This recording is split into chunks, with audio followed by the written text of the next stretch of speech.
To you, and thank you for joining us on Health and Wellness. My name is Zaitun Ali, and we are doing the Uasin Gishu County edition. Today we are coming to you from Eka Hotel, right here in Rupa, Eldoret, and the topic of discussion is cataracts and eye screening. And right here on set, I have Dr. Simiu, who is an ophthalmologist from Sabatia Eye Hospital. I also have Dr. Kerubo, who is an ophthalmologist from Ziwa Sub-County Hospital. That is right. Karibu sana. We are happy to have you on set. And as we've talked about it, cataracts, can you explain what is it, especially when it comes to eye health and yeah. All right. Thank you so much. First, we, at least in a normal layman language, at least we need to understand that cataract usually affect the natural lens. And this natural lens that we are talking, we can just see on this eye model. So on this eye model, the forefront, we have the cornea. Then after the cornea, we have the iris. Then this one is the natural lens we are discussing about. So once this lens is opacified, then that is what we call cataract. So our main aim is, once the patient is having the opacified lens, we need to remove this lens and we replace with another artificial lens so that at least the light can pass through and be able to reach the retina for someone to be able to perceive something. So, and we have different causes of this cataract. One, it could be congenital, maybe you are born with it. And at this point, if at all you are having congenital cataract, then you need to understand that you need to seek medical attention as early as possible, because if you don't, then assume maybe you are only having that cataract on only one eye and the other eye is not having cataract. So the brain will just assume that you are only having one eye, so it will concentrate with one eye. And that's the reason why we are advising these patients, once you realize like your kid is having a problem with not seeing well, you need to seek medical attention. Also, you go to the nearby eye doctor so that at least he can be able to identify this condition as early as possible. Then number two, it could be as a result of trauma. I've seen so many patients, like maybe someone was driving a motorbike, then by bad luck, he got an accident, then he ended up with a traumatic cataract. And another issue, it could be age related. Commonly, we usually see this condition with those people who are elderly, sometimes from 40 years and above. Mm-hmm. So, and at that time, you realize like maybe our social life as well with our diet, you realize like once you grow up, you are not concentrating so much with your diet. You realize like sometimes like lack of vitamin A, as well, it can result to development of this thing as early as possible. So, and another thing is that if at all you are having any comorbidities like diabetes, as well, it will predispose you to early cataract as early as from even 20s and onwards, like that. So whenever you are having any comorbidities and you realize like your eyes are not seeing well, at least you need to seek your eye doctor so that at least he can be able to detect this condition as early as possible. Yeah. That is well understood. Thank you for the introduction to what a cataract is and actually what causes it. So Dr. Kerubo, you can also build on to that and explain perhaps what are the symptoms we need to look out for. Zaituni, basically with cataracts, most people don't know it's a cataract, and they'll just come and tell you, all I'm seeing is blurriness, or I can see some cloudiness. So they'll tell you it's been gradual. It doesn't come like yesterday or today. It's a gradual process. And they'll tell you my vision is diminishing gradually. Some, like the traumatic ones, can be like after a very short while. Some with diabetic conditions or long-term conditions can be something that has gone from a long while. So basically they'll tell you I have a blurry vision, or I'm seeing smoke, or I'm seeing cloudiness. And then some will tell you there's something white in the eye, especially in small kids or middle-aged. They'll tell you I can see something white in my eye. Or they can tell you I was told there's something white in my eye. So once they report that, now it's up to us to try and see what it is. Is it a cataract, and what might be the predisposing factor? So at this point, when they come with these symptoms, is there any pain they feel? Cataract is painless, and it's a slow, gradual onset thing. So they don't have any pain, basically. Even when it's there, as much as they stay for a long period, it's painless. Yes. What are the diagnostic, perhaps, tests that are done to determine exactly this is cataract? When the patient first comes to the hospital, we take what we call visual acuity, where we examine the patient how far they can read at a given standard distance.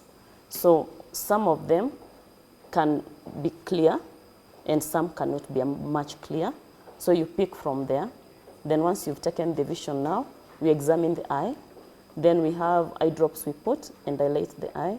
Then we do more examination in the eye. Dr. Simiu, I want to ask this question, and you're an ophthalmologist specializing on the eye. Why is it? Why did you just choose the eye? It was a very interesting topic about that. Actually, it all started from my dad. You know, my dad was a diabetic patient, but he ended up losing his vision, and amputation was done because he stepped on a sharp object and he could not realize that he had stepped on a sharp object. So it just stayed there. By the time I was called, already the leg was having a wet gangrene, as it was like all of it had already decayed. So amputation was done urgently. Unfortunately, he couldn't make it. So the only last word was like, maybe I'm dying because of your negligence. So that's the only word that really pushed me to do the ophthalmology. Yeah. And on a given day, how many surgeries have you done, do you do actually on a given day for cataracts? Assume maybe like we are having 100 patients. If at all we are like in a well set up like at our base hospital, we realize like we can even be able to do all those cataracts in a single day. 100 of them? Yes, because unless maybe if at all we are training students, it's only when we will go slowly. But if we are just qualified, then we finish that thing as soon as possible. Dr. Kerubu, is it a life-threatening condition? Cataracts are not life-threatening because once your lens develops some cloudiness, it does not affect any other part of the eye. It's just basically the lens. So it can be removed. So most of the patients we see who are elderly, when you try to explain it's removed, they feel like you're going to cut my eye and remove it. So we tell them we are going to wash the eye because the opacified lens is removed, or rather the white part is removed. Then we put an artificial lens and the patient is able to see again. Yeah. Okay, and how long does this surgery take? It is not like an extensive surgery where somebody has to stay in theater for long. Yeah. It is a very fast, short timing procedure, and especially when it's done by the experienced doctors, they can do up to like less than 5 minutes, and it's a done deal. Yes. And I know everyone would like to know, is there a way we can avoid getting it in the first place? Okay, so if we go with the aging, we cannot manage to avoid aging. So definitely the eye ages, and we are bound to get the cataracts at some point in life. So we cannot reverse aging, but we appreciate it, and we go for the surgery. When it's about congenital, yes, you cannot, but it's good to examine the kids when they're born or being brought. If you pick there's a difference in the eyes, it's good to go for the medical checkup, then it's done. Trauma, sometimes it's hard to avoid, and if it happens, it's good to have the eye checked, and if something has happened to the eye, it be sorted early enough.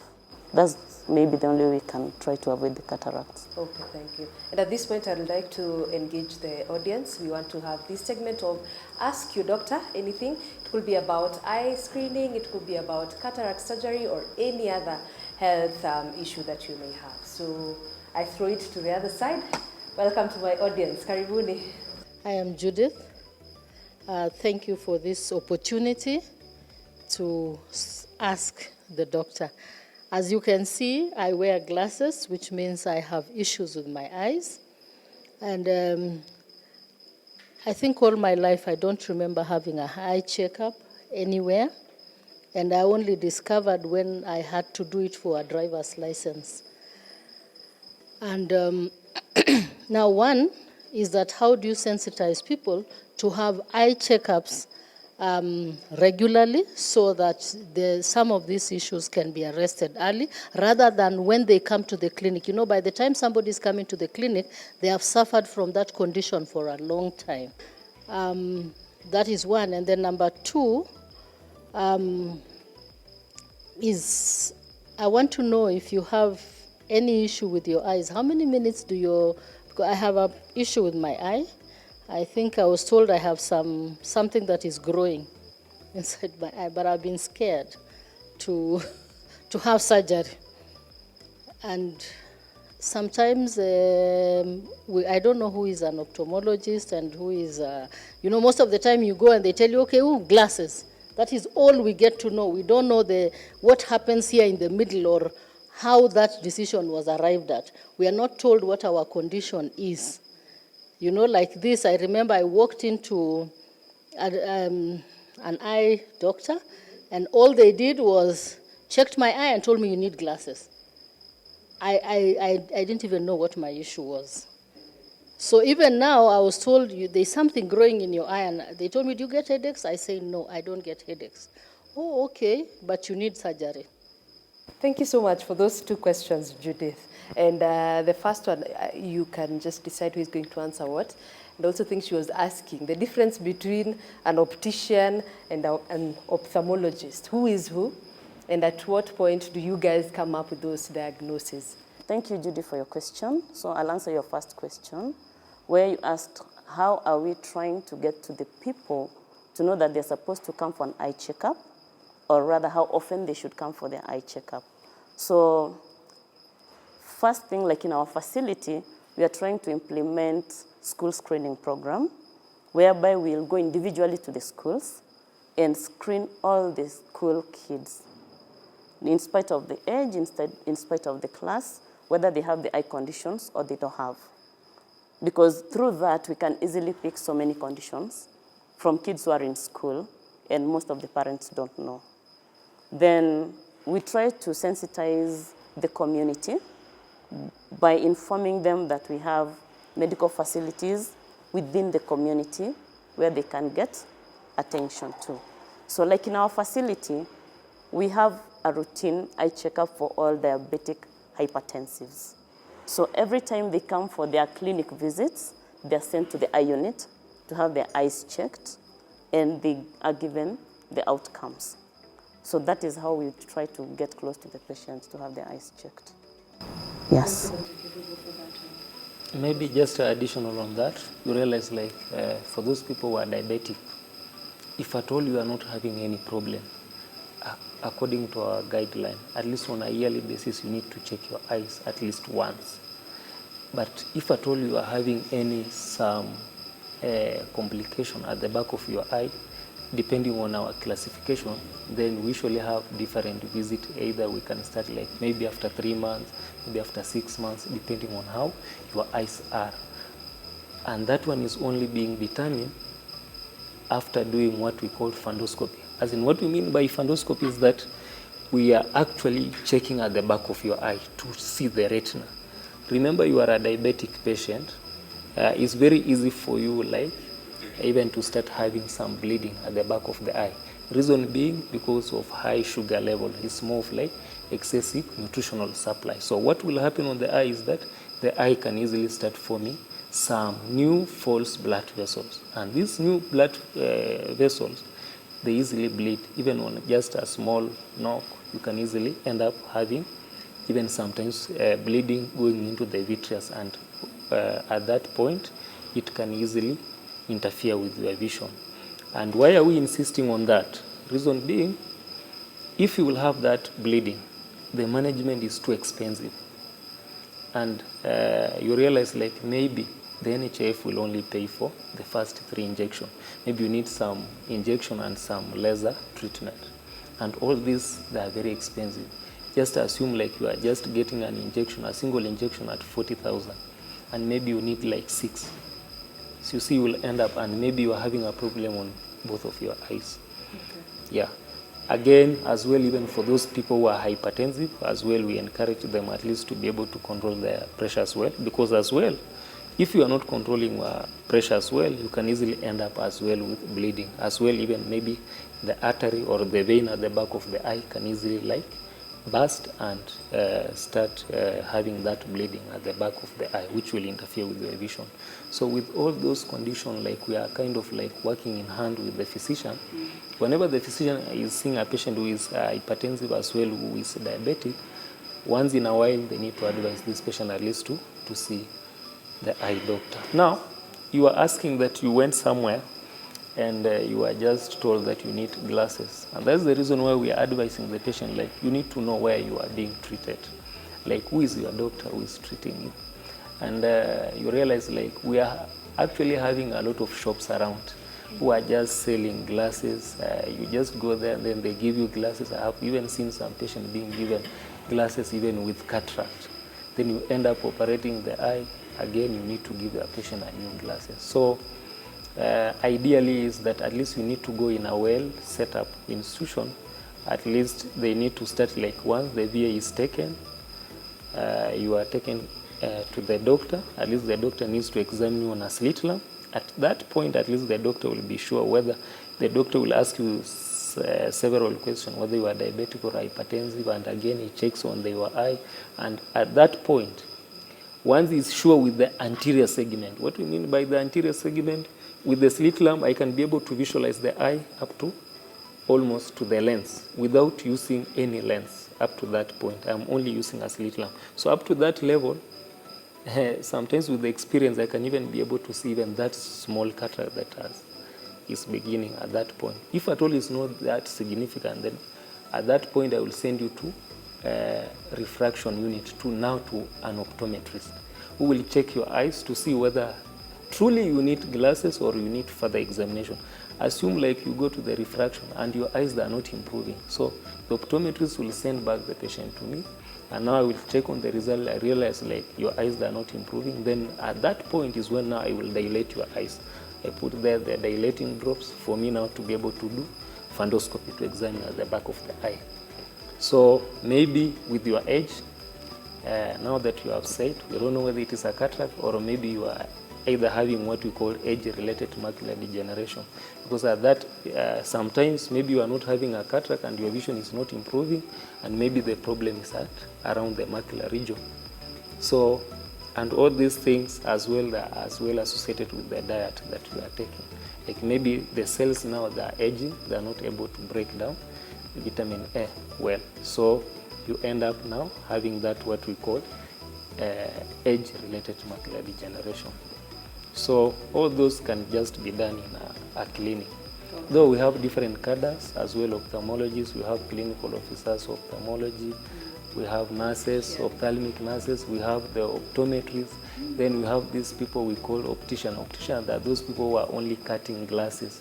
Once the measurement has been done, then is sent to optician to fit the glasses now. Okay, but she can come and see you to get Cindy. So it's just that for Oh, okay. Just maybe to add something. Yeah. Something on top.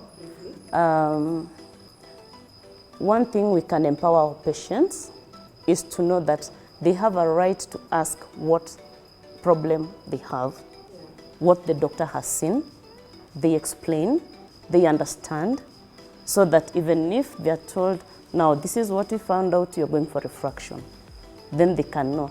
I was told my eyes are a bit short-sighted, let me go for refraction. I think that is the bit they missed to explain to you. And because you are seen and just sent, then being sent, given glasses, You couldn't understand what was happening, but we will ask the patients to ask the doctor, what are you seeing? What is the outcome? So if I get the glasses, is it going to improve my condition? Or what can be the effect aftermath? Thank you for that. Let me take another question. Yeah, my name is Karori, and Eldred, a businessman.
Maybe after a week or maybe after 2 weeks when it is already late. Then the second question was all about when you wake up in the morning, you are not able to see well. Remember, when you reach the age of 40 years and above, we usually have what we call presbyopia. Presbyopia it means that like your natural lens, it is now hardening, like it can't flex well. So you realize like your near work will always be having a problem with seeing those things that are near, or even performing tasks that are near. So at that time, actually, we usually just say that it's just a normal physiological process of aging, and that's why we are calling it presbyopia. With that one, we just need correction reading glasses, and they will help you to be able to read well. It's only that you are saying maybe during the daytime you can be able to see well. It's only that you are kind of like trying to struggle, and that's the reason why you are saying like during the day you are able to see well, but in really sense you are just still straining. So you might need some reading glasses for that case. Okay, now your wife was done cataract surgery, though we don't know how it was done, and maybe the person who did it maybe can explain more. But now you realize surgery can be done. Maybe you are having rheumatoid arthritis. Remember, it is an autoimmune disease. This is just an artificial lens that we have inserted into your eye. So it's very easy, like because you are having an autoimmune condition, to induce your body to be reacting on that artificial lens that was put into your eye. And maybe that could explain why whenever she is exposed to a kind of like irritative substance, then she starts having that reaction, either tearing and readiness and so forth. So it depends. If at all your wife is having rheumatoid arthritis, then it means you need to advise your wife at least to seek medication for that condition. Once at least they are able to bring it down, you realize like your eyes as well, they will improve. Thank you so much. And at this point, we want to take a short commercial break. Remember, we're coming to you from Eka Hotel, right here in Rupa, Eldoret. And after this break, Daktari here is going to take us through the cataract surgery. Every single step, you'll be able to see it. So don't go to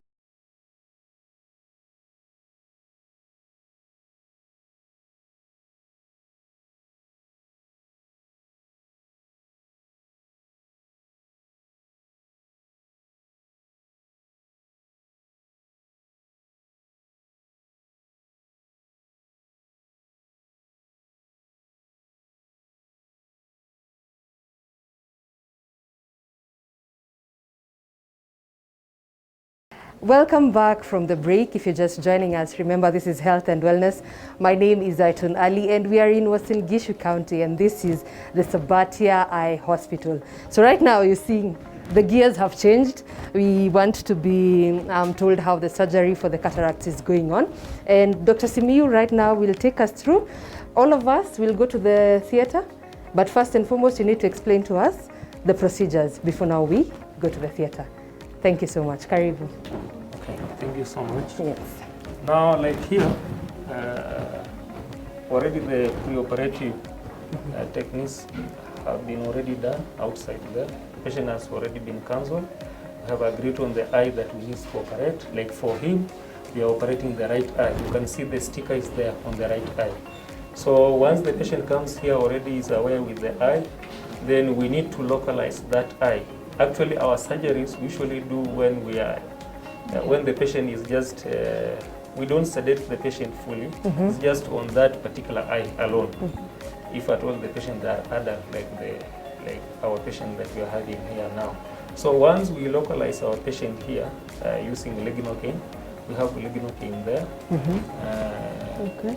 We usually give retrobulbar, like here. Now you can see on the patient, and if the injection can be given on this lower part, then the eye will be numb. Then after that, now the patient can be taken to theater. Okay. Yeah. Okay. The So patients here have been prepared? Yes, already they have been prepared. okay. That's okay. Now you can. We are following your lead. Yes. Take Now us the- through. Now the next.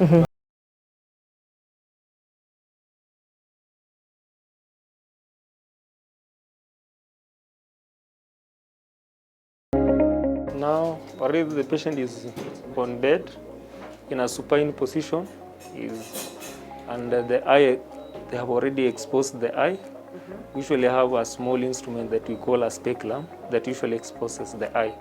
Once you expose the eye, then your next approach is that you want to stabilize the eyes, and you can put a suture at least to hold one of the muscles that we usually call the superior rectus. Then it will stabilize the eye so that the eye cannot move anymore. Then once you are done with that one, then you can now cut the conjunctiva. That is what we usually call peritomy. That is now which. Now you separate the conjunctiva from the sclera like around 7 millimeter. That is 7 millimeter. When you see on the screen, you can see it's so wide, but it's too small. So up to that level, now he's trying at least to create a way on how he can be able to access that natural lens. And at Now this point, is she sedated? Is the patient? yes, the patient is sedated locally on that eye alone. So this is what we call tunneling. Now he's just tunneling. Then once you are done with the tunneling, then you can now create a side port, what we call parasynthesis, so that you can put some fluid that we call visco to deepen the eye so that you cannot interfere with the cornea. That's the fluid is filled. Yeah, and you realize most people, they usually have some issues more so for those people who are training, like for students. You realize they're able maybe to do the surgery, but now they can scrap the cornea. Once you scrap the cornea, the patient will lose the vision. What's that purple liquid that he was putting? No, that is just a stain to stain the natural lens so that you can be able to, when you are cutting that capsule around the lens before you remove it, you can be able to see clearly. Okay. Yes. It gives a contrast? Yeah. Okay. So this is the first part of it. How long is the surgery? In less than 10 minutes, we'll be done here. Oh, really? Yes. That is fast. So now he's now going into the eye. You can see now, he's going into the eye now. So he has spiced part of the cornea into direct to the anterior chamber. Now up to that level, now he can be able to access the natural lens. And he will just use a needle, you will just see it. It's a small needle, gauge 26. Yeah. So that's the needle. No, that's the needle. No, the needle is there now. You can see now he will go inside with that needle. Then now, he will now start separating the anterior capsule there. The capsule that is covering the lens anteriorly, in front of the lens. Okay. So you can see there, Yeah. already is almost done with that one. For this patient, it's only for that one eye, or is it both eyes? For that eye alone. she's only having cataract on one eye. Okay. Our aim is now to remove that blurry, what do we call it? That opacified natural lens. Okay. Yeah. Now the opacified natural lens, he's trying to maneuver to see on how he can bring that lens outside. Now he's already in the anterior chamber. Now he's again deepening the anterior chamber. Then he will now just put a little bit of pressure, and then the lens will just come outside. There it is. Yes. Though we have different techniques, as well, we also have another instrument that we call Evectis. At that point as well, he can use Evectis, then he comes out with the lens. But now he's already done with the removing the lens. Now he's just washing the remnants, what we call cortex. Those remnants of the lens, that natural lens. Then after that, we'll just put an artificial lens. Then now the visual pathway will be clear. Because that artificial lens will just sit there, it is very clear. It's so transparent. And a question comes up, and many people would like to know, after the surgery, can the cataracts occur again? No. Once you have removed the natural lens, it can't again reoccur. The only thing that usually happens is what we call posterior capsule opacity. And that one comes usually maybe after the surgery because of some of the remnants that were remaining when you were doing the surgery. Now they can start forming some opacities at the back of the lens. But with that one, we just usually do what we call yak laser on that opacity, and then it will open up, and then the patient will just be able to see well. This lens will be there for the rest of the life of this patient. So you don't need to make another lens, perhaps? Can this artificial one wear out? No. It will just be there Forever. like that forever. Okay. Now that's the lens. It has two haptic, the leading haptic and the remaining one you can see there. Now you just rotate inside the capsule.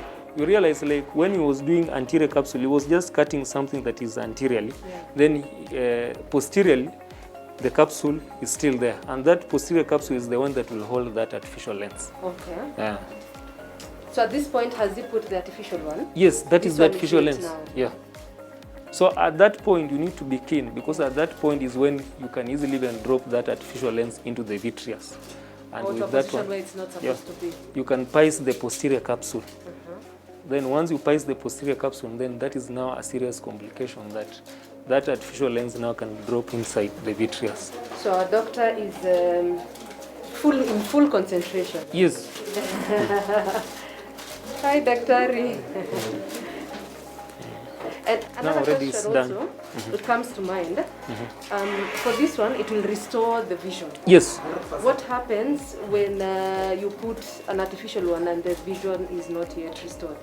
Now, you see, like most of these patients, before we do the cataract surgery, we have already assessed all these patients. Okay. So that patient that is having a complication is either you have already advised the patient that, yes, we are doing the cataract surgery, but the vision might not be that good.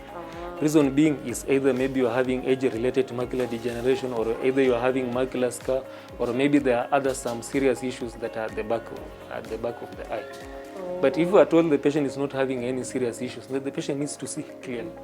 And there was some information that the nurse came in with. Perhaps you can break it down. So what do we need to know before the person is being done for the surgery?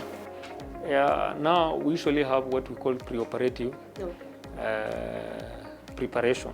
So you realize that at that point, like the nurse is so keen to know whether the patient is hypertensive or diabetic, or whether the patient is having any other issues, like whether the patient is asthmatic or not, and so forth. Because some of the drugs that we are using, they may as well cause issues on the patient.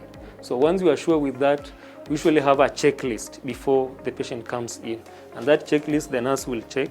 If at all is not okay, then the nurse will just return the patient to the doctor and explain to the doctor. And then it's either you can decide, you check again the patient, you do either the fundoscopy, you are able to see the fundus clearly.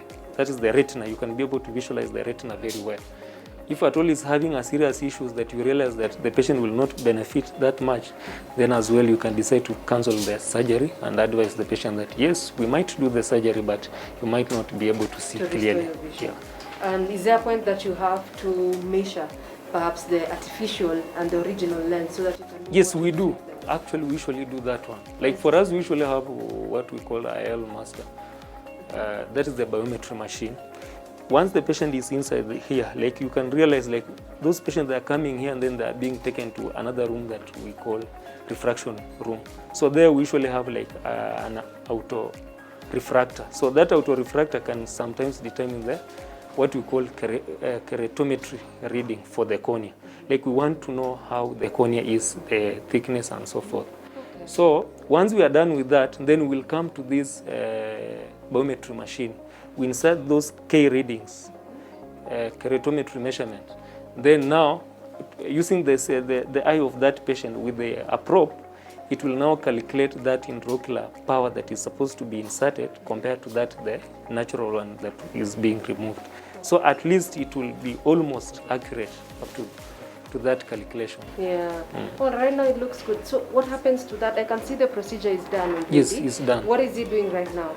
Now he's just giving an injection that is subconjunctival dexamethasone together with gentamicin combined, so that at least we can lower the inflammation. And then I can see some blood, a little bit of blood. So you have to wash it all away. No, that one will just clear. By that is just like a kind of like engorgement of the blood vessels on the conjunctiva. It's clear. It's just under the conjunctiva actually. Okay. So there's nothing much to worry. So does the patient have to treat it after this, and how is it done exactly? Now the patient will come tomorrow, we'll remove the pad, we check the visual acuity to see whether the patient has improved or not. Then after that we'll now give steroid antibiotic medication, at least to lower the inflammation, two, at least for bacterial infection prophylaxis for the next like 2 weeks. Okay. Then and after at this 2 point weeks, it's still closed.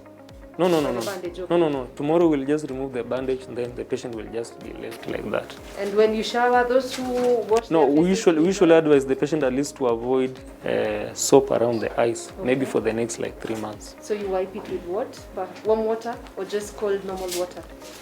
Even just clean water, you can just wipe around. Okay. Yeah. And then they come back after 2 weeks? Yes, after 2 weeks. Though that one varies with different hospitals. Like for us, our guideline, we usually do it after 2 weeks. But again... Hospital treatment is very important. Yes. And again, you realize at that point, like we're advising the patient, whenever you realize like your vision is deteriorating, you need to come as early as possible. Okay. Yeah, so that whenever there is any other issue, sometimes you can do a very nice surgery and then you realize the eyes start bleeding inside. So again, the patient has to come back. You do the washout.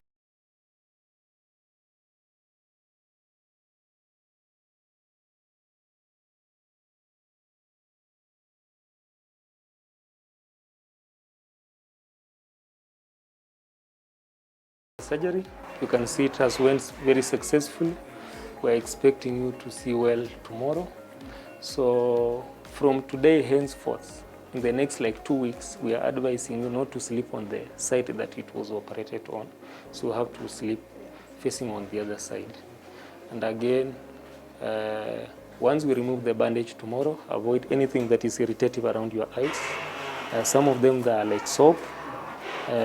Don't go where there is smoke, a lot of dusty environment, and don't do anything that can make you strain. Either sometimes even if you are showering, you can at least try to use something that you can, instead of you bending fully, because that lens is still fresh where it has been inserted. Shower. Yes, shower. No, with that force, we will not advise you to use the shower. You rather use a jug. You are pouring water on yourself so that at least you avoid anything that can come with the pressure on your eyes. Oh my God, I know you've seen it and it feels scary. It looks really scary. But apparently they're not feeling any pain and they've been sedated on that one eye that they're being done for the cataract surgery. So